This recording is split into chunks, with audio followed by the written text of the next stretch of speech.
যে একজন উদ্যোগপতি বলবেন?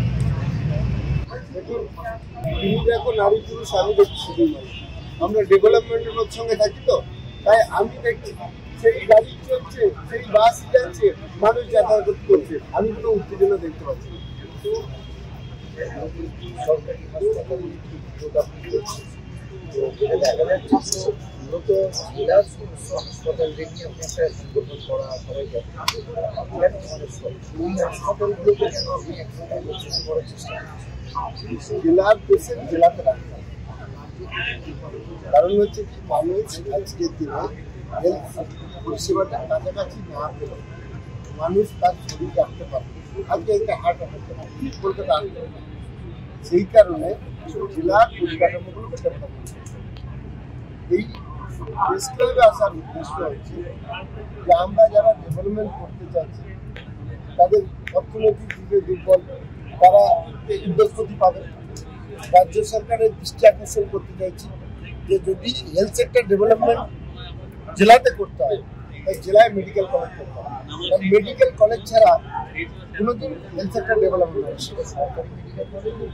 যে কোনো মেডিকেল সরকারি হোক বেসরকারি হোক, তার যা ক্রাইটেরিয়া, তার যা পেশেন্ট লাগবে, তার যা ডাক্তার, যেখানে হেলথ সেক্টর অটোমেটিক ডেভেলপমেন্ট এটা সিস্টেম। এবার যেহেতু কলকাতামুখী মেডিকেল কলেজ করার প্রবণতা বেশি, কারণ ডাক্তার বেশি পাওয়া যায়, এইটা করলে পারে মাননীয় মুখ্যমন্ত্রীর যে ভাবনা যে যাতে করে কলকাতায় বেশি পেশেন্ট না, সেটা কোনোদিন ফুলফিল হবে না। এটা ফুলফিল হতে গেলে জেলাতে মেডিকেল কলেজ করতে হবে। এবার ধরুন আপনি উদ্যোগপতি হিসেবে জেলায় মেডিকেল কলেজ চিকিৎসা ও শিক্ষা অনেক কিছু করেছেন, কিন্তু আপনাকে এই যে কেন্দ্রীয় এজেন্সি নিয়ে প্রচুর হয়রানির মধ্যে কি বলবো, এগুলো অন্যদেরও তো মুখোমুখি হতে পারে। দেখুন, রাইট আছে, অন্যায় তাহলে সেটা বেকার, এবং সেই বেকার জন্য যদি যে জায়গায় দাঁড়াতে হবে এ ব্যাপারে আমি কিছু ভাবি না। কারণ একটাই জিনিস, যে যত পরীক্ষা হবে তত যদি কোনো শোনা হয় সেটা চেনা যাবে। আজকে বিভিন্ন এজেন্সি হয়েছে বলে এবিপি আনন্দের কাছে আমি পরিচিত। এই জায়গায় আমি বলছি আপনার মতো উদ্যোগপতিদেরও আবার মুখোমুখি হতে পারে বা এরকম তারা হয়রানির শিকার হতে পারে, আপনার কিছু আশঙ্কা আছে?